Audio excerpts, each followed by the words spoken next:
Sweet corn తో crispy corn చేద్దామా?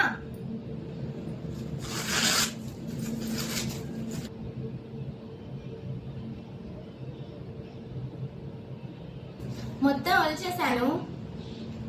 ఇప్పుడు రెసిపీ చేసేద్దాం. ఫస్ట్ అయితే మనం హాట్ వాటర్ పెట్టుకొని అందులో కొద్దిగా ఉప్పు వేసి మనం ఒలిచి పెట్టుకున్న కార్న్ ఉంటుంది కదా, స్వీట్ కార్న్ అంతా అందులో వేసి బాయిల్ చేసి కొంచెం ఒక 2-3 మినిట్స్ పక్కకు పెట్టుకోవాలి. అందులో ఉన్న తడి మొత్తం వెళ్ళిపోతుంది. తర్వాత అయితే కొద్దిగా అల్లం వెల్లుల్లి పేస్ట్, కొద్దిగా ఉప్పు, కొద్దిగా మిరియాల పొడి, అలానే 1 స్పూన్ కారం వేసి మంచిగా మిక్స్ చేసుకొని ఒక 2 చెంచాల కార్న్ఫ్లోర్, 2 చెంచాల మైదా పిండి అంతా మొత్తం మిక్స్ చేసుకోవాలి.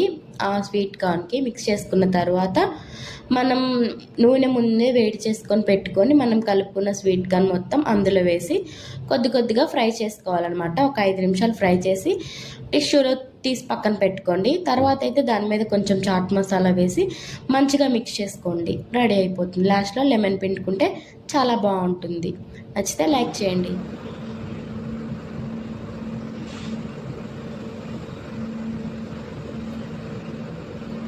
నెక్స్ట్ చూద్దాం.